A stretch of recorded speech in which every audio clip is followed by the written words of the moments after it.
again. Haven't done one of these in a couple of days, but today we will be reading from the book of Genesis, chapter 4 through 7, and we're just gonna jump right into it. So let me put the audio on for you guys as I read along. Hope you're reading along as well. Genesis 4. Adam made love to his wife Eve, and she became pregnant and gave birth to Cain. She said, "With the help of the Lord I have brought forth a man." Later she gave birth to his brother Abel. Now Abel kept flocks, and Cain worked the soil. In the course of time, Cain brought some of the fruits of the soil as an offering to the Lord. And Abel also brought an offering, fat portions from some of the firstborn of his flock. The Lord looked with favor on Abel and his offering, but on Cain and his offering he did not look with favor. So Cain was very angry, and his face was downcast. Then the Lord said to Cain, "Why are you angry? Why is your face downcast? If you do what is right, will you not be accepted? But if you do not do what is right, sin is crouching at your door. It desires to have you, but you must rule over it."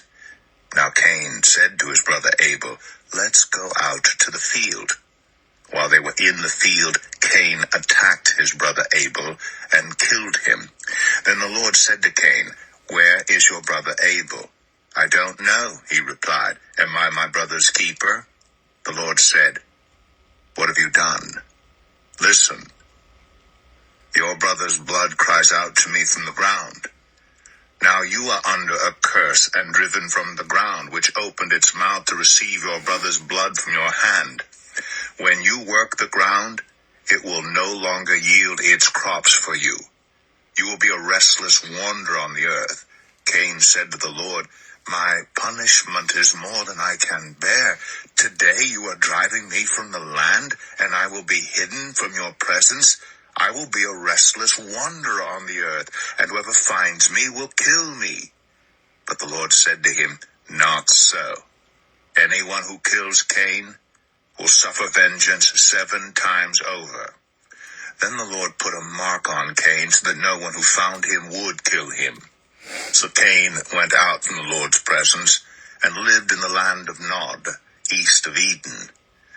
Cain made love to his wife, and she became pregnant and gave birth to Enoch. Cain was then building a city, and he named it after his son Enoch. To Enoch was born Irad, and Irad was the father of Mehujael. And Mehujael was the father of Methushael, and Methushael was the father of Lamech. Lamech married 2 women, one named Adah and the other Zillah. Adah gave birth to Jabal. He was the father of those who live in tents and raise livestock. His brother's name was Jubal. He was the father of all who play stringed instruments and pipes. Zillah also had a son, Tubal-Cain, who forged all kinds of tools out of bronze and iron. Tubal-Cain's sister was Naamah. Lamech said to his wives, "Adah and Zillah, listen to me. Wives of Lamech, hear my words. I have killed a man for wounding me, a young man for injuring me. If Cain is avenged 7 times, then Lamech 77 times. Adam made love to his wife again, and she gave birth to a son and named him Seth, saying, "God has granted me another child in place of Abel, since Cain killed him." Seth also had a son, and he named him Enosh. At that time, people began to call on the name of the Lord. Genesis 5. This is the written account of Adam's family line. When God created mankind, he made them in the likeness of God. He created them male and female and blessed them, and he named them mankind when they were created. When Adam had lived 130 years, he had a son in his own likeness, in his own image, and he named him Seth. After Seth was born, Adam lived 800 years and had other sons and daughters. Altogether, Adam lived a total of 930 years, and then he died. When Seth had lived 105 years, he became the father of Enosh. After he became the father of Enosh,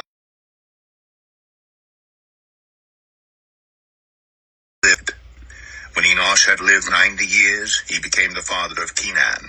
After he became the father of Cain, Enosh lived 815 years and had other sons and daughters. Altogether, Enosh lived a total of 905 years, and then he died. When Cain had lived 70 years, he became the father of Mahalalel. After he became the father of Mahalalel, Cain lived 840 years and had other sons and daughters. Altogether, Cain lived a total of 910 years, and then he died. When Mahalalel had lived 65 years, he became the father of Jared. After he became the father of Jared, Mahalalel lived 830 years and had other sons and daughters. Altogether, Mahalalel lived a total of 895 years, and then he died. When Jared had lived 162 years, he became the father of Enoch. After he became the father of Enoch, Jared lived 800 years and had other sons and daughters. Altogether, Jared lived a total of 962 years, and then he died. When Enoch had lived 65 years, he became the father of Methuselah. After he became the father of Methuselah, Enoch walked faithfully with God 300 years and had other sons and daughters. Altogether, Enoch lived a total of 365 years. Enoch walked faithfully with God. Then he was no more, because God took him away. When Methuselah had lived 187 years, he became the father of Lamech. After he became the father of Lamech, Methuselah lived 782 years and had other sons and daughters. Altogether, Methuselah lived a total of 969 years, and then he died. When Lamech had lived 182 years, he had a son.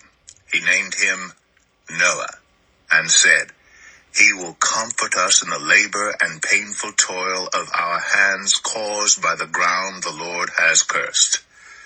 After Noah was born, Lamech lived 595 years and had other sons and daughters. Altogether, Lamech lived a total of 777 years, and then he died. After Noah was 500 years old, he became the father of Shem, Ham, and Japheth. Genesis 6. When human beings began to increase in number on the earth and daughters were born to them, the sons of God saw that the daughters of humans were beautiful, and they married any of them they chose. Then the Lord said, "My spirit will not contend with humans forever, for they are mortal. Their days will be 120 years. The Nephilim were on the earth in those days, and also afterward, when the sons of God went to the daughters of humans and had children by them. They were the heroes of old, men of renown. The Lord saw how great the wickedness of the human race had become on the earth, and that every inclination of the thoughts of the human heart were only evil all the time. The Lord regretted that he had made human beings on the earth, and his heart was deeply troubled. So the Lord said, "I will wipe from the face of the earth the human race I have created, and with them the animals, the birds, and the creatures that move along the ground, for I regret that I have made them."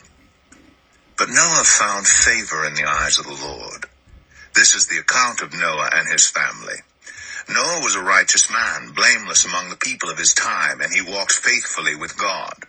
Noah had 3 sons, Shem, Ham, and Japheth. Now the earth was corrupt in God's sight and was full of violence. God saw how corrupt the earth had become, for all the people on earth had corrupted their ways. So God said to Noah, "I am going to put an end to all people, for the earth is filled with violence because of them. I am surely going to destroy both them and the earth. So make yourself an ark of cypress wood, make rooms in it and coat it with pitch inside and out. This is how you are to build it. The ark is to be 300 cubits long, 50 cubits wide, and 30 cubits high. Make a roof for it, leaving below the roof an opening 1 cubit high all around. Put a door in the side of the ark and make lower, middle, and upper decks. I'm going to bring flood waters on the earth to destroy all life under the heavens, every creature that has the breath of life in it. Everything on earth will perish. But I will establish my covenant with you, and you will enter the ark, you and your sons and your wife and your sons' wives with you. You are to bring into the ark 2 of all living creatures, male and female, to keep them alive with you. 2 of every kind of bird, of every kind of animal, and of every kind of creature that moves along the ground will come to you to be kept alive. You are to take every kind of food that is to be eaten and store it away as food for you and for them. Noah did everything just as God commanded him. Genesis 7. The Lord then said to Noah, "Go ark, you and your whole family, because I have found you righteous in this generation. Take with you 7 pairs of every kind of clean animal, a male and its mate, and 1 pair of every kind of unclean animal, a male and its mate, and also 7 pairs of every kind of bird, male and female, to keep their various kinds alive throughout the earth. 7 days from now I will send rain on the earth for 40 days and 40 nights, and I will wipe from the face of the earth every living creature I have made." And Noah did all that the Lord commanded him. Noah was 600 years old when the flood waters came on the earth. And Noah and his sons and his wife and his sons' wives entered the ark to escape the waters of the flood. Pairs of clean and unclean animals, of birds and of all creatures that moved along the ground, male and female, came to Noah and entered the ark, as God had commanded Noah. And after the 7 days, the flood waters came on the earth. In the 600th year of Noah's life, on the 17th day of the 2nd month, on that day, all the springs of the great deep burst forth, and the floodgates of the heavens were open, and rain fell on the earth 40 days and 40 nights. On that very day, Noah and his sons Shem, Ham, and Japheth, together with his wife and the wives of his 3 sons, entered the ark. They had with them every wild animal according to its kind, all livestock according to their kinds, every creature that moves along the ground according to its kind, and every bird according to its kind, everything with wings. Pairs of all creatures that have the breath of life in them came to Noah and entered the ark. The animals going in were male and female of every living thing as God had commanded Noah. Then the Lord shut him in. For 40 days the flood kept coming on the earth, and as the waters increased, they lifted the ark high above the earth. The waters rose and increased greatly on the earth, and the ark floated on the surface of the water. They rose greatly on the earth, and all the high mountains under the entire heavens were covered. The waters rose and covered the mountains to a depth of more than 15 cubits. Every living thing that moved on land perished. Birds, livestock, wild animals, all the creatures that swarm over the earth, and all mankind, everything on dry land that had the breath of life in its nostrils died. Every living thing on the face of the earth was wiped out. People and animals and the creatures that move along the ground and the birds were wiped from the earth. Only Noah was left, and those with him in the ark. The waters flooded the earth for 150 days. Genesis. Okay, so let's go back, see how much of this I can get in. I want to cover something that's like amazing. So let's read this. It says, God's timing and death. In a jealous rage, Cain killed his brother Abel. God cursed Cain and sent him away. Fearing his own murder, Cain begged God for safety. God responded that whoever killed Cain would receive vengeance from him. God then set a mark on Cain to protect his life and make a statement to all. Life comes from God. Not only does God prohibit vengeful killing, but he makes clear that life and death are solely in his domain. Life is sacred. God alone is responsible for the termination of life. I cannot say this word for the life of me. So, euthanasia? I don't know, guys. I'm sorry. Is defined as terminating life in order to achieve some concept of good, such as putting an end to physical suffering. It may include death by an individual's choice or by the choice of others. It also includes several other concepts such as death with dignity, mercy killing, and even death selection. Euthanasia. I guess when you euthanize someone, but like the term euthanasia, I don't know. That's what it's trying to say though. Euthanize, like you euthanize, animals, but euthanasia, I guess that's the term of doing it, covers a wide range and may be either active or passive. It may involve action to produce death, or could merely be the withholding of life, extending support. Whereas extraordinary life-prolonging measures are praiseworthy, the noble for those who can and choose to do, there is no more obligation to pursue this course. God has ordained a natural process by ending this life and beginning the next. However, in every case, euthanasia involves human decision to determine the manner and timely of death for some supposed good. Christians should entrust mortality to God. Life is not something we own. Rather, the opportunity to experience life is a gift from our Creator, and the possession of life is stewardship trust. God always remains the true owner of life, so it is never ours to do with as we want. Death's timing is God's choice, not that of an individual or society. Life is valuable to the Lord, and even in life, continuation of the murderer Cain was protected by the creators of life. There is something I want to go into, but I forgot where it was. So you heard how the reading went through, like, Adam lived this long and died. Seth lived this long and died. Enosh lived this long and died. But notice how Enoch didn't die. He went away. He was no more. And there's a reason for that. So I'm trying to find the commentary.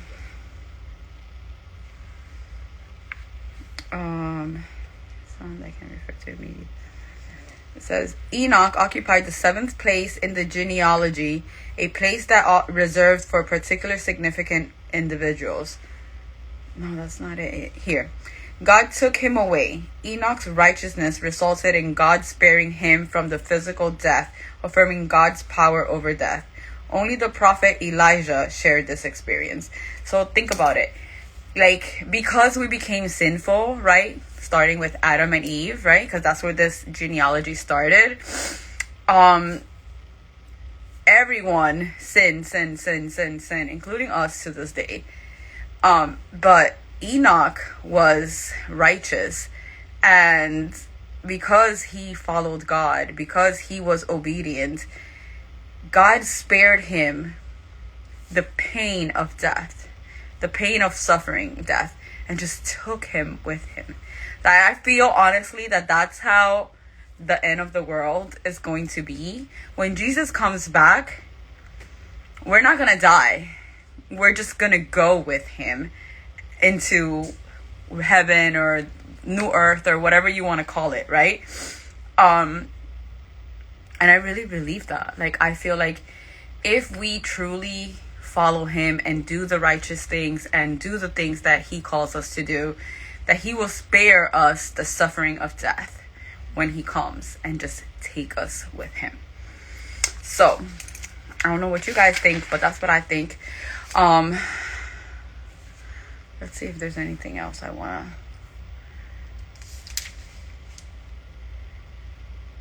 to... No, I think we're good for today because this was a couple of chapters.